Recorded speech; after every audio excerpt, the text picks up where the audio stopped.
जो आत्ममुग्ध नेताओं का नाम ले लेकर के यशगान करते हैं, अमन अक्सर की प्रस्तुति से उनको यह भी सीखना चाहिए कि 22-24 साल का बच्चा कितना गहरा सोचता है। वो लोग इस्तेमाल कर रहे हैं आपका या किसी का भी। जब समय निकल जाएगा चीजें बदल जाएंगी। जिन्हें मार्गदर्शक मंडल में डाल दिया उनको समझ में आ गई ना कि राम किसी मठ में नहीं घट में रहते। इसलिए इस जय जयकार और मिथ्या नारेबाजी में मत पड़ो। समय आपका बीत जाएगा और एक दिन झूठी जय जयकार करने वालों के भी समझ में आ जाएगी कि मोदी जी इंडिया को कितना भी डिजिटल कर दो, रोटी गूगल से डाउनलोड नहीं हो सकती। क्या बात है, वाह। बहुत अच्छा सब लोगों ने सुनाया। ये पाकिस्तान चाइना ये कोई सब्जेक्ट नहीं है मेरे लिए। भाई उस पाकिस्तान के लिए क्या लिखना। जितनी पाकिस्तान की जनसंख्या है उतने तो अपने यहाँ 24 घंटे फ्री वाईफाई के चक्कर में 4G टावरों के नीचे बैठे रहते हैं।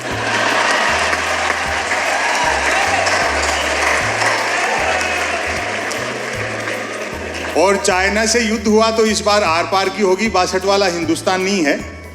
अपन जीतेंगे और उस खुशी में फिर चाइनीज पटाखे फोड़ेंगे। हरिशंकर परसाई जी ने लिखा कि देशभक्ति देवी देवताओं से सीखो। अच्छा, 33 करोड़ हैं। 1947 में देश का विभाजन हुआ, एक भी उस तरफ नहीं गया।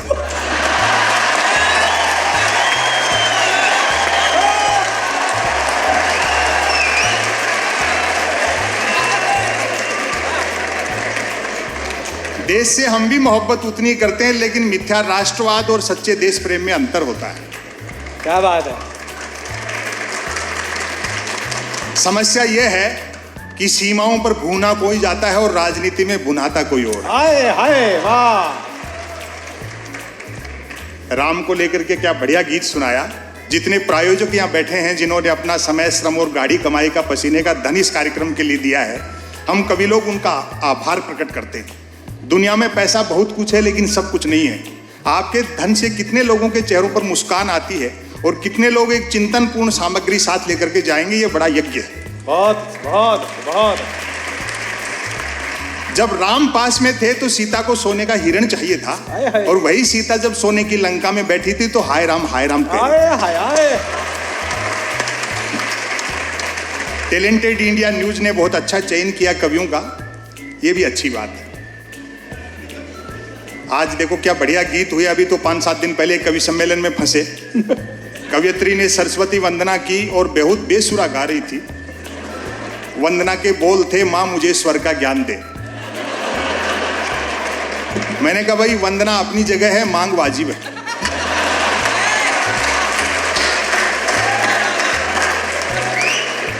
बहुत अच्छे। लोग कहते हैं संपत सरल जी, डॉक्टर कुमार विश्वास के संचालन में आपके 2-4 वीडियो क्या वायरल हुए, आजकल आप पैसा बहुत लेते हैं। मैंने कहा जी आने जाने का किराया और साथ के कवियों को सुनने का मेहनताना घटा दो तो बचता ही क्या है। तो हमारे लिए सबसे अच्छा कार्यक्रम वह होता है जिसमें हमें सुनने में आनंद आता है, और आज का कार्यक्रम ऐसा ही है। मैं आपको बधाई और शुभकामनाएं देता हूं। स्वागत है, बहुत अच्छे यार। देश पर हमें भी उतना ही गर्व है और खुशी की बात है कि पिछले 4-7.5 साल में जो मेहनत हुई है, भारत फिर से विश्व गुरु होने में लगभग आउटर पर खड़ा है।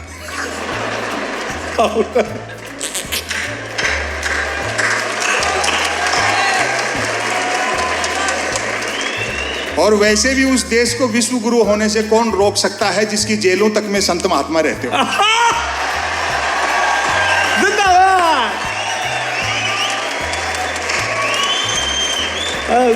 संपत सरल।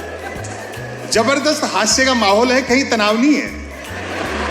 हाँ, वो तो उसके गीत की वजह से मेरी आंखें गीली हो गई, क्योंकि हम भी थोड़ा करुणा को जीते हैं।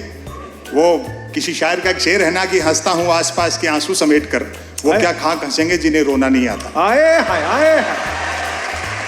वरना देश में बहुत जबरदस्त हास्य का माहौल है। एक तरह से हास्य का स्वर्णकाल चल रहा है। जिन्होंने अच्छे दिन का वादा किया था उनको उनका वादा याद दिलाओ तो खुद ही हंसने लगते।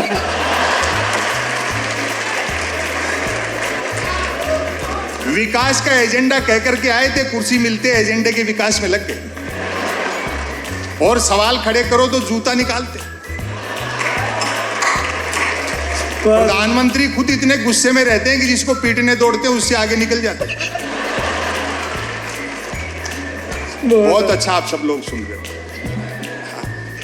लोकतंत्र रसातल में जा रहा है और मूर्तियां आकाश छू रही है। आए हाय आए हाय, सूखती है। वाह वाह, हाँ। अभी तो कई लोगों ने मुझसे भी कहा कि साहब कुछ आप भी पॉपुलर हो गए, इन दिनों मूर्तियों का चलन का इस समय धूम धड़ाका चल रहा है, किसी चौराहे पे आपकी भी एक खड़ी कर देते हैं, लाख रुपए खर्च कर दो। मैंने कहा तू 50,000 दे, मैं खुद ही खड़ा हो जाऊं।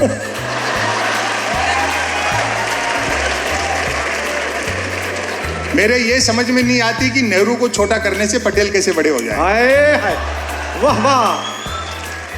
जिस सरदार सरोवर के तट पे पटेल की सबसे ऊंची मूर्ति लगी है, उस सरदार सरोवर परियोजना का शिलान्यास ही पंडित जवाहरलाल नेहरू ने किया। इसलिए अपने जनप्रतिनिधियों से सवाल करो और स्वस्थ लोकतंत्र और प्रजातंत्र की जो बुनियाद है उसको और मजबूत करो। अभी तो बीजेपी के एक सांसद ने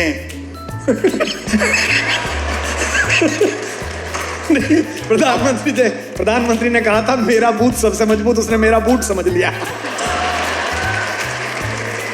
अपनी ही पार्टी के एक विधायक का चरण पादुका पूजन कर दिया। चरण पादुका पूजन। तो ये कुमार विश्वास कह रहे थे, बोले भाई जी यहाँ भी काम में मजा नहीं आया, जूते की जगह खड़ा होती तो रिजल्ट और बेटर रहता।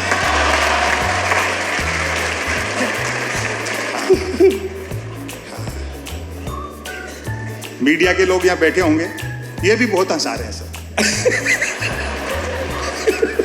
ये तो अच्छा वेब पोर्टल का कार्यक्रम है, सुबह अखबार पढ़ दो तो हंस हंस के पेट दुख जाता है मेरा। अखबार में आप खबर पढ़ो, एक लाइन में व्यंग हो जाता है, आज भारत के प्रधानमंत्री भारत आएंगे।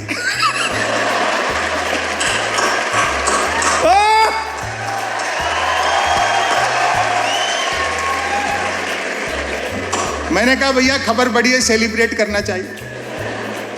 मैंने एक 8-9 साल के बच्चे को 10 रुपए दिए, मैंने कहा बेटा सामने आइसक्रीम के ठेले वाला है, 5-5 रुपए की 2 कुल्फी ले आना, एक तू खाना एक मैं खाता हूँ, आज भारत के प्रधानमंत्री भारत आएंगे। वो गया और एक कुल्फी खाता हुआ लौटा, बोला अंकल उसके पास सिर्फ 10 वाली थी, आप फिर कभी खा लेना। मैं सच बताऊं मेरे 10 रुपए की चोट तो पड़ी, लेकिन मुझे उस दिन जीएसटी समझ में आ गया। और व्यंग पर तालियां तो अब आपकी अब उठेंगी। मैंने कहा बेटा छोटी सी उम्र में इतना टैलेंट, चाय वाय बेचते हो क्या?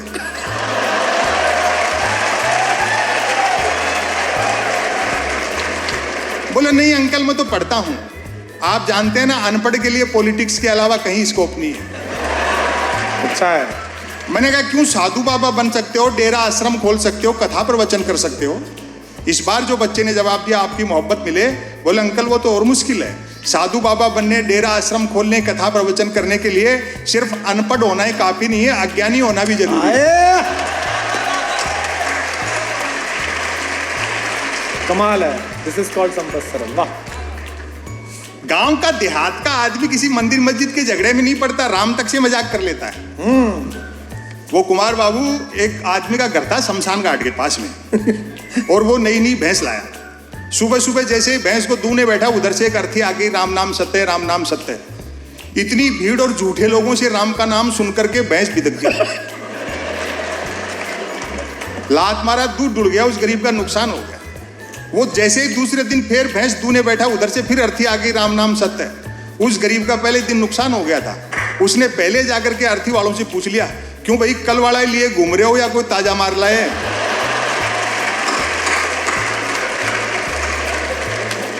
तो अपनी सुविधा के हिसाब से मार लेते हैं, अपनी सुविधा के हिसाब से मुर्दा जिंदा कर लेते हैं। आए हाय आए हाय आए हाय।